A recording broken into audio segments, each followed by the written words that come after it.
Halo semuanya, selamat pagi. Kami dari kelompok 10 yang beranggotakan saya Jennifer Christine Cantika, Tante Devi Santosa, Pamela Julia Pusung, dan Rebecca Yoranita akan mempresentasikan tentang post-truth.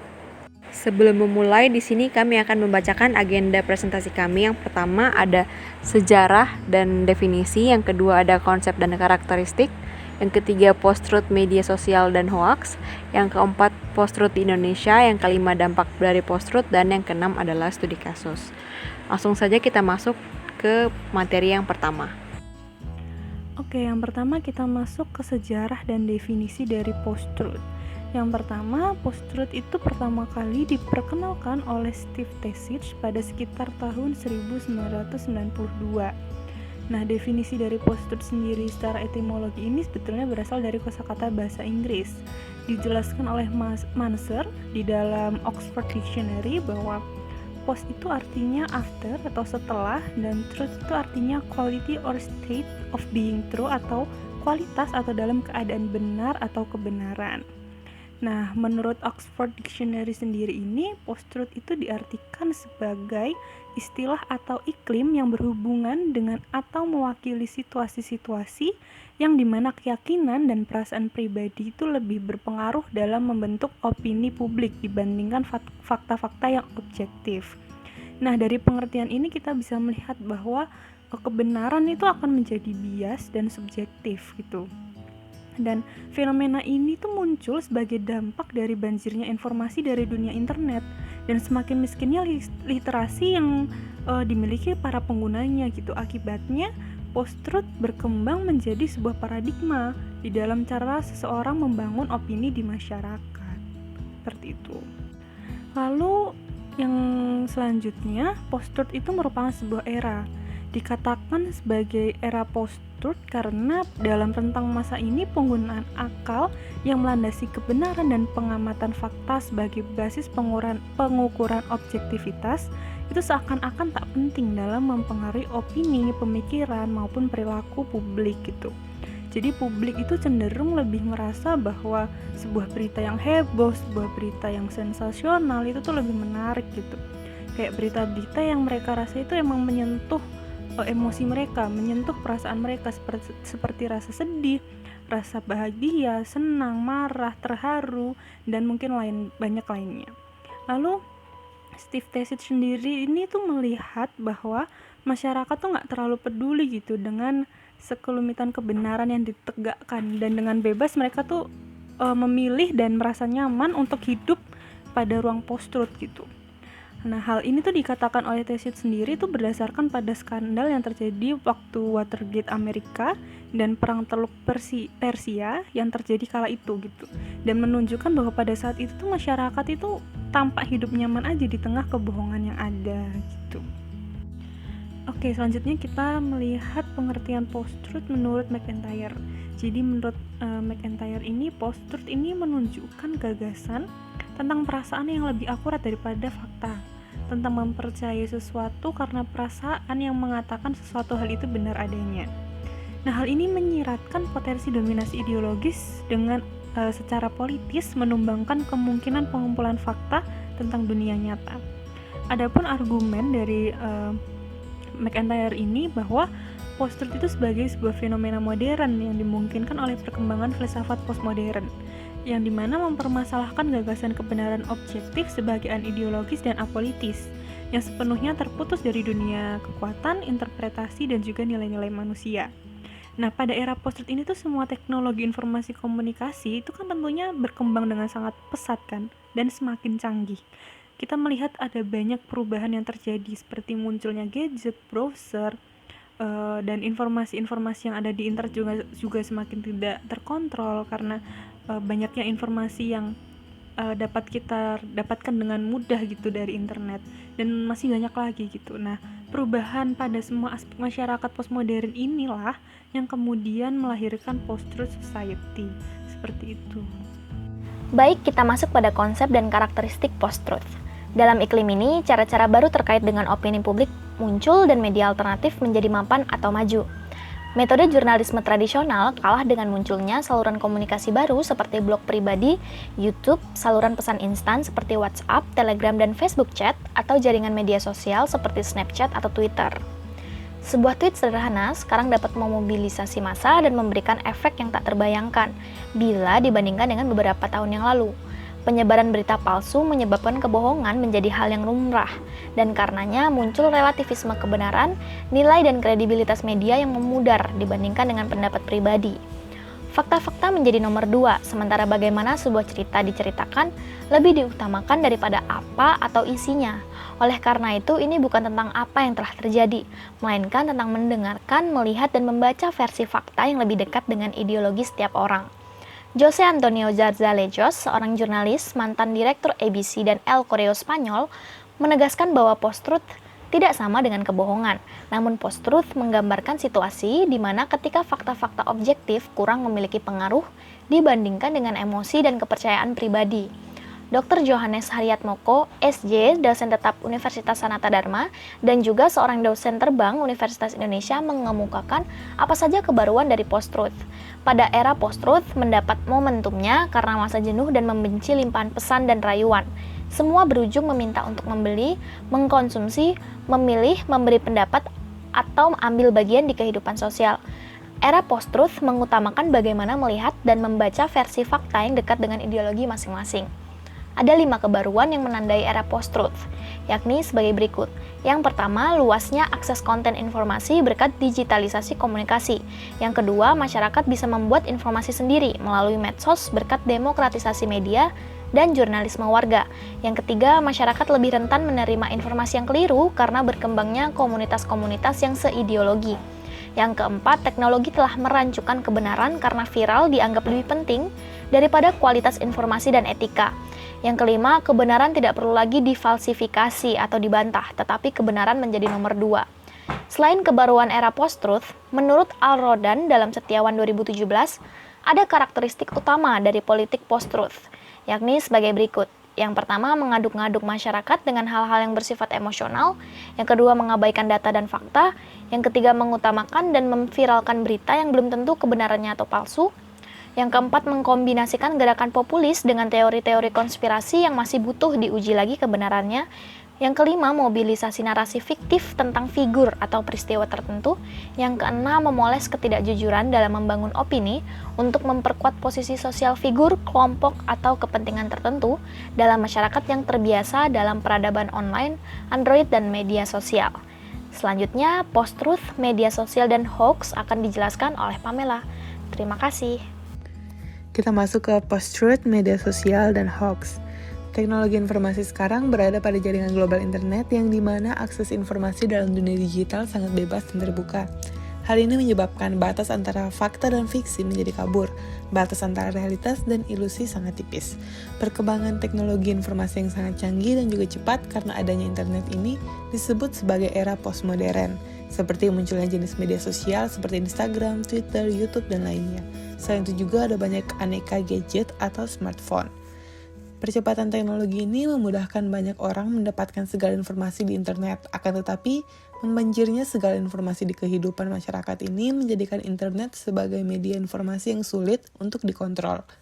Namun, di balik semua kemudahan akses informasi tersebut, pada saat yang sama manusia justru kesulitan untuk mendapatkan makna dari tumpukan informasi yang didapatkannya, karena kecenderungan saat ini adalah mencari pembenaran daripada kebenaran itu sendiri.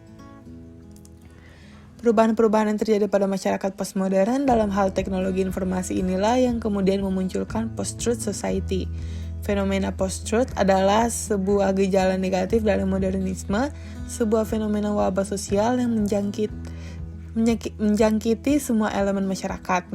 Modernisme berhasil menciptakan akses yang memudahkan manusia, namun di luar dugaan justru juga berperan melahirkan disrupsi informasi yang menjadi ancaman kehidupan bersosial. Dalam hal ini, media sosial sangat berperan besar bagi kehidupan manusia, bahkan dapat dikatakan sebagai kebutuhan pokok yang penting bagi manusia untuk memperoleh segala informasi. Tak bisa dipungkiri bahwa pada setiap smartphone yang dimiliki oleh individu tentunya terdapat berbagai aplikasi yang dengan kegunaan berbeda-beda sesuai dengan kepentingannya. Media sosial tentunya sangat akan memudahkan banyak manusia karena dapat menjangkau banyak orang secara virtual tanpa harus face to face. Kegunaan dari media sosial sendiri tak hanya menjadi media untuk melakukan promosi atau berbisnis, bahkan kini media sosial menjadi sebuah wadah untuk media komunikasi politik yang bertujuan untuk mempengaruhi serta membentuk opini publik. Dalam menggunakan media digital, terkhusus media sosial, akan sangat mungkin menjumpai hal-hal yang tidak bertanggung jawab. Hal-hal seperti penyebaran fitnah, hoax, ujaran kebencian, bergosip, dan lainnya sangat mungkin terjadi dalam media sosial. Media sosial yang menyediakan kebebasan bagi orang-orang untuk mengunggah informasi justru seringkali disalahgunakan. Salah satunya adalah untuk menyebarkan hoax. Media sosial adalah lahan basah untuk tumbuhnya post-truth dengan cepat. Ibarat tanah yang sangat subur, apapun yang dilemparkan akan tumbuh dan berkembang. Krisis realitas identitas ditambah dengan peningkatan bumbu hoax menjadi pelengkap yang sempurna untuk menggambarkan kondisi masyarakat saat ini. Masyarakat zaman sekarang cenderung akan dengan mudahnya menerima informasi palsu karena hal ini melibatkan sisi emosi masyarakat. Kecenderungan masyarakat milenial adalah menerima informasi secara sekilas tanpa adanya penelaahan lebih dalam terhadap sumber dan jenis informasi yang diterimanya. Sangat sering terjadi pada banyak orang di mana mereka hanya membaca judul berita yang bombastis atau clickbait dan menarik tanpa membaca dan memahami isinya. Setelah itu mereka dengan cepatnya menyebarkan informasi yang mereka baca kepada orang lain tanpa mengetahui kebenaran yang sesungguhnya. Terlebih lagi, keakuratan sebuah berita yang mereka baca masih menjadi sebuah hal yang ditanyakan kebenarannya. Hal inilah yang menyebabkan semakin banyaknya masyarakat yang tidak sadar bahwa mereka telah jauh dari banyaknya fakta yang ada. Hoax menjadi suatu permasalahan yang tidak bisa dibiarkan begitu saja. Seringkali hoax digunakan sebagai senjata ampuh bagi kepentingan politik tertentu. Seperti halnya awal kemunculan post-truth pada momen politik terheboh tahun 2016, yaitu keluarnya Inggris Raya dari Uni Eropa dan terpilihnya Donald Trump sebagai Presiden Amerika Serikat. Pada dua momen ini, kita dapat melihat adanya persebaran berita hoax yang mampu mempengaruhi opini publik. Pada masa pemilihan Donald Trump disinyalir banyak muncul fake news, antara lain adalah menuduh Obama dan Hillary sebagai pendiri ISIS. Berita tingkat pengangguran di Amerika 42%, berita tentang moderator debat capres yang tidak netral, dan masih banyak lagi. Setelah semua kebohongan tersebut dikonfirmasi dengan fakta, Trump justru menyebutkan bahwa semua itu bukan kebohongan, melainkan alternative facts. Dari hal tersebut, beberapa studi tentang politik menyatakan bahwa 70% dari pernyataan Trump terkategori mostly fake, false, dan untruth.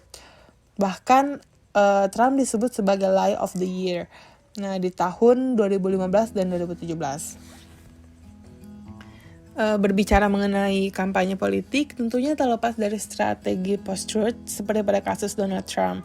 Post-truth digunakan untuk membentuk opini publik yang disosialisasikan melalui media sosial. Hal ini dirasa sangat efektif dalam memenuhi tujuan penggunanya. Kampanye politik yang dilakukan dengan strategi post-truth ini memberikan beberapa dampak, yaitu dapat berhasil memenuhi tujuan kampanye mereka yang pada akhirnya membentuk opini publik. Namun sayangnya ini berpengaruh buruk pada cara berpikir mereka ketika tumbuh dewasa, karena mereka tumbuh dengan paradigma di mana kebenaran menjadi semu. Seperti yang kita ketahui bahwa dalam paradigma post-truth, masyarakat akan mengesampingkan fakta atau kebenaran, tetapi akan menomorsatukan pendapat atau opini pribadi. Perkembangan teknologi ini menjadi segala trik yang dilakukan seperti melakukan intimidasi, indoktrinasi, dan lainnya yang dilakukan kepada masyarakat kini dapat dilakukan lewat media sosial. Hoax yang disebarkan mampu membentuk sebuah opini publik yang dianggap benar oleh halayak. Karena kita ketahui bahwa penyebaran hoax sekarang dengan mudahnya kita temukan tidak hanya pada satu platform media sosial, melainkan hampir semua platform media sosial seperti halnya Instagram, Twitter, Facebook, dan juga masih banyak lagi. Selanjutnya kita masuk ke post-truth di Indonesia. Indonesia tidak luput dari badai post-truth. Penyebaran hoax di sosial media menjadi salah satu pemicu terjadinya hal ini. Post-truth terjadi di Indonesia pada masa Pilpres dan Pileg tahun 2019. Pada masa ini, politik ditandai oleh para aktor dan simpatisan politik yang dimana mereka lebih memperdulikan perasaan dan emosi daripada fakta objektif yang sesungguhnya. Terjadi aksi saling menyindir, memfitnah, menghujat, dan lainnya yang memiliki tujuan untuk mengalahkan lawan demi keuntungan politik. Akibat banyaknya terjadi berita hoaks dan penyebaran informasi tidak benar di sosial media, pemerintah sampai menutup banyak akun media sosial dan website, bahkan membatasi penggunaan internet. Bahkan, terdapat total 2.184 akun dan website yang diblokir saat itu karena banyaknya informasi-informasi menyesatkan dan berita hoaks yang tersebar selama masa pemilihan. Hoaks ini dapat dikatakan sebagai anak dari post-truth. Penyebaran berita hoaks yang terjadi di Indonesia lewat sosial media itu sudah sangat banyak terjadi. Menurut masyarakat Telematika, pada tahun 2017 menunjukkan bahwa sebanyak 92,40% berita hoaks diterima masyarakat melalui sosial media seperti Facebook, Twitter, Instagram, serta Pet. Sementara kebanyakan 62,80% diterima melalui aplikasi chatting seperti WhatsApp, Line, Telegram, dan sebanyak 34,90% melalui situs web. Dan jenis informasi yang paling banyak diserap adalah hoaks mengenai masalah sosial dan politik. Hal ini termasuk juga mengenai pemilihan politik yang terjadi di Indonesia. Selain pada saat pemilihan tahun 2019, post-truth di Indonesia juga pernah terjadi yang masih bersangkutan mengenai pemilu politik pada masa pemilihan era Ahok dan Anies Baswedan dalam Pilkada DKI Jakarta tahun 2017. Dalam hal ini kita mengetahui bahwa kedua calon ini merupakan dua orang yang memiliki etnis dan agama yang berbeda. Dari hal tersebut muncullah banyak ujaran-ujaran kebencian dan informasi yang tidak benar. Banyak hoaks, kata-kata kebencian, dan juga informasi yang menyesatkan di sosial media. Peristiwa ini sangat menunjukkan terjadinya fenomena post-truth di Indonesia. Kemudian kita masuk ke dampak post-truth. Nah, bila tidak dikendalikan, post-truth ini dapat menjadi suatu ancaman karena kebohongan yang tersistematik justru mendapat dukungan yang besar karena dianggap benar. Nah, dalam hal ini, siapapun dapat dengan mudah menjadi kambing hitam dari hoax yang sengaja diciptakan. Karena bila opini publik sudah tercuci oleh doktrin yang salah, maka dengan mudah akan menganggap benar kesalahan yang dilontarkan. Dengan potensi disinformasi yang besar di media sosial, di mana banyak informasi yang tidak relevan, terfragmentasi atau terpecah-pecah, membuat ilusi bagi penggunanya seolah-olah menjadi pakar dalam segala hal, apapun merasa tahu dan berhak mengomentarinya. Namun dibalik itu semua jauh dari fakta yang benar atau sesungguhnya. Munculnya citizen journalism membuat opini publik terekspos dengan mudah dan bahkan memicu konflik. Masyarakat bukan lagi objek pasif sebagai audiens, melainkan juga berperan menjadi produsen informasi yang mampu membentuk opini publik di media sosial. Nah, beberapa dampak dari post-truth yang terjadi saat ini adalah sebagai berikut, yaitu merebaknya saling curiga dalam masyarakat dengan maraknya hoax yang memicu pikiran negatif. Banyak informasi yang tidak valid karena teknologi yang semakin murah yang memicu masyarakat yang masih awam bisa mendapatkan gadget dan jaringan internet dengan mudah sehingga lebih mudah terpapar post-truth. Kemudian perubahan karakter anak di mana lebih banyak menghabiskan waktu dengan aktivitas online dan dengan mudah terpengaruh menjadi penyebar hoax secara tidak sadar. Nah, post-truth bagi pemilik kepentingan kekuasaan justru dimanfaatkan semaksimal mungkin, itu melewati media sosial untuk mengendalikan opini publik. Nah, dengan demikian post-truth gagal mentransmisikan kebenaran pada publik, dan yang terjadi justru publik lebih memilih berita fiktif yang sesuai dengan kepentingan atau pendapatnya sebagai penguat identitas. Publik yang tidak ingin mencari kebenaran yang ada dan sangat percaya dengan sesuatu yang viral sangat mudah menjadi korban dari post-truth. Nah, terutama dengan pergerakan informasi yang cepat membuat publik dengan mudahnya terbuai, bahkan jika informasi tersebut dipenuhi dengan orang-orang yang disengaja untuk membenarkan informasi yang berisi kebohongan tersebut, karena publik kesulitan untuk membedakan yang mana benar dan yang mana bohong. Selanjutnya kita masuk ke studi kasus terjadinya post-truth. Yang pertama adalah sebuah kasus yang pernah menjadi pembicaraan di seluruh media sosial Indonesia, adalah kasus pembulian terhadap seorang siswi SMP di Pontianak bernama Audrey. Kasus ini tuh bermula dengan naiknya tagar Justice for Audrey di Twitter dan di media sosial lainnya. Dalam tagar itu diceritakan bahwa Audrey merupakan anak SMP yang mendapati perilaku penganiayaan oleh teman-temannya.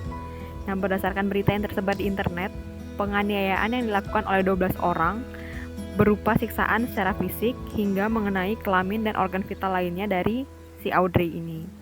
Audrey hingga dilarikan ke rumah sakit dan orang tua dari Audrey melaporkan kasus ini ke kepolisian. 3 orang teman Audrey pun akhirnya ditetapkan sebagai tersangka, dan kasus ini tuh sangat marak dibicarakan karena adanya simpati masyarakat terhadap apa yang dialami oleh Audrey. Di usianya yang terbilang masih cukup muda, dia mengalami kasus pembulian oleh teman-temannya sendiri, bahkan hingga membahayakan nyawanya. Tidak sampai di situ, para pengguna media sosial yang bersimpati akan kasus Audrey ini sampai menggalang dana untuk biaya pengobatan Audrey.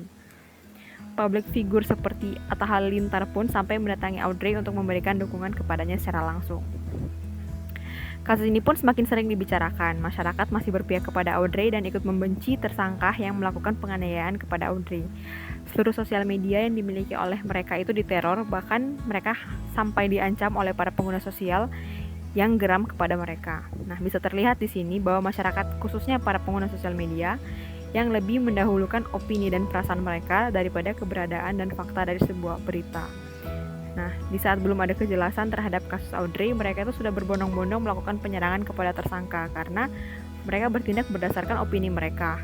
Mana yang mereka anggap benar itu yang mereka percayai. Nah, 12 tersangka penganiayaan Audrey pun harus bersembunyi dari sosial media karena mereka selalu diserang. Hingga akhirnya titik terang kasus ini tuh ditemukan. Faktanya menyatakan bahwa tidak terjadi pengeroyokan tetapi perkelahian. Perkelahian itu pun diawali oleh Audrey yang lebih dulu menyinggung para tersangka di sosial medianya. Nah, saat ditanyai pun, para tersangka itu mengaku mereka tidak pernah mengeroyok Audrey. Dan perkelahian terjadi 1 lawan 1. Dan mereka pun tidak pernah menyentuh atau menyakiti kelamin dan organ vital milik Audrey lainnya. Nah, saat kebenaran kasus ini terkuak, para pengguna sosial media yang sebelumnya mendukung Audrey pun akhirnya berbalik jadi membenci Audrey karena merasa telah tertipu. Padahal sebenarnya yang menciptakan kondisi post-truth itu sendiri adalah mereka yang hanya mau mempercayai apa yang mereka ingin percayai, tanpa meneliti fakta jelasnya. Nah, terbawa oleh perasaan sedih untuk Audrey, juga perasaan marah pada para tersangka, akhirnya situasi post-truth ini terjadi di sini. Dampaknya yang paling dirasakan tentu saja oleh pihak tersangka yang sudah dicaci maki oleh pengguna media sosial lainnya. Bahkan beberapa mendapat ancaman pembunuhan, hingga mereka harus menjalani mental healing setelah kasus ini selesai. Bisa dilihat bagaimana post-truth ini digunakan untuk kepentingan satu pihak di sini, yaitu pihak Audrey yang paling diuntungkan, mengingat donasi yang diberikan sedangkan ada juga pihak yang dirugikan. Demikian presentasi dari kelompok kami. Mohon maaf bila ada kesalahan kata dan have a nice day.